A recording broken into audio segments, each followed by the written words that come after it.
बाज को ही राजा क्यों कहा जाता है? सबसे बड़ा महत्वपूर्ण टॉपिक ये है कि पक्षी तो काफ़ी बड़े बड़े होते हैं, बाज से बहुत बड़े होते हैं। जैसा कि मोर तो बाज से काफ़ी बड़ा होता है और शुतुरमुर्ग भी काफ़ी बड़ा होता है मोर से, लेकिन फिर भी पक्षियों का राजा बाज को ही क्यों कहा जाता है? ये हमारे जहन में अभी तक सवाल फंसता था कि वो छोटा सा पक्षी होता है लेकिन उसे राजा क्यों कहा जाता है। ये समझना और दूसरे को समझाना बहुत ही मुश्किल था। और मैं भी जब सोचता था कि ये बाज तो बहुत छोटा, जब मैं बचपन में था तो सोचता था कि बाज तो बहुत छोटा होता है लेकिन ये राजा कैसे? भाई मोर तो बहुत बड़ा होता है, शुतुरमुर्ग भी बड़ा होता है, बतख वो भी बड़ी होती है बाज से, और यहाँ तक कि गिद्ध भी काफ़ी बड़ा होता है बाज से, लेकिन पक्षियों का राजा ही उसे क्यों कहा जाता है? उसमें कुछ तो क्वालिटी अलग होगी इनसे। उसमें क्वालिटियाँ क्या होती हैं इसके बारे में हम आपको बताएंगे। सबसे पहले कि जीवन का दूसरा नाम ही संघर्ष होता है। जितना कठिन संघर्ष जिसके जीवन में होगा वह उतनी ही ऊंची मंजिल हासिल करेगा। और जब पक्षी अपने बच्चों को जन्म देते हैं तो कम से कम 1 महीने तक वह अपने माता पिता पर ही निर्भर रहते हैं। उनका खाना पीना, चलना उठना बैठना, वो सभी 1 महीने तक अपने माता पिता पर ही निर्भर रहता है।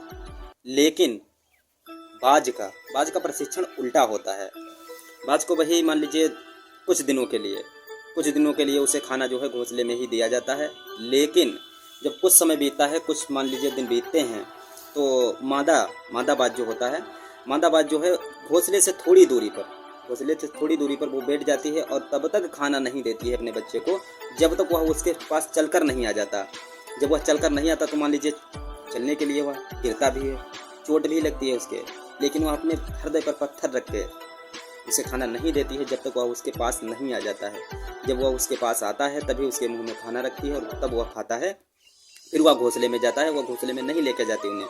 तो ऐसा बाकी जो सभी पक्षी होते हैं तो अपने बच्चों को जब वो उड़ना सिखाते हैं तो 1 बार उड़ाएंगे, 2 बार उड़ाएंगे, 3 बार उड़ाएंगे, 4 बार, इस प्रकार से धीरे धीरे उड़ना सिखाते हैं। लेकिन बाज को उड़ना कैसे सिखाया जाता है? मादा बाजू से 12 से 14 किलोमीटर ले जाकर अपने बच्चे को ऊंचाई पर ले जाकर और छोड़ देती है, और वह देखती रहती है तब तक उसके साथ में उड़ता रहे जब तक वह पृथ्वी तक आते आते जब 1-2 किलोमीटर रह जाता है, 1 से 2 किलोमीटर रह जाता है नीचे गिरने को जब बाज का बच्चा, तो वह देखती है कि अब तो यह गिरने वाला है, और बच्चा भी सोचने लगता है कि अब जो है हम मर जाएंगे। तो वह धीरे धीरे अपने पंख फड़फड़ाता है, उड़ने का प्रयास करता है, और जब वो नहीं उड़ पाता है तो मादा पक्षी जो है, माता है उसकी जो है उसके पैर पकड़ लेती है, फिर उसे उड़ा ले जाती है, और फिर इस प्रकार से उन्हें प्रशिक्षण दिया जाता है। तो जब इस प्रकार से उन्हें प्रशिक्षण दिया जाता है तो आपने लोगों ने देखा होगा कि बाज अपने से दूनी चीज़ को उड़ा सकता है, उसका शिकार कर सकता है कोई भी। तो इस प्रकार से बाज को तो आपके जीवन में जब सोच के देखिए कि उसे मतलब आपको प्रशिक्षण ऐसा दिया जाना चाहिए, तभी आप सक्सेस होंगे समाज में। और आजकल के विद्यार्थी करते क्या हैं, बस पूरे साल पढ़ना नहीं है, वही जब 1-2 महीने रह जाते हैं परीक्षा के तो क्या करते हैं, मॉडल ले आते हैं।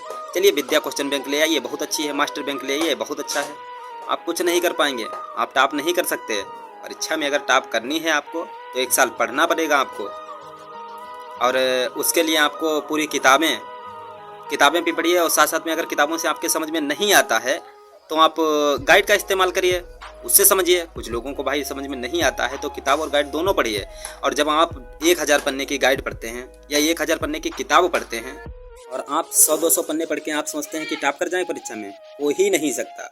भाई जिस विद्यार्थी ने मान लीजिए 1000 पन्ने की गाइड पढ़ी है और 1000 पन्ने या 800 पन्ने की किताब पढ़ी है, तो वो आपसे आगे जाएगा या आप आगे जाएंगे? हमें तो नहीं लगता है कि आप 100-200 पन्ने पढ़ के आप उससे आगे निकल पाएंगे। तो आप तो वही छात्र करेगा जिसने संघर्ष ज़्यादा किया है।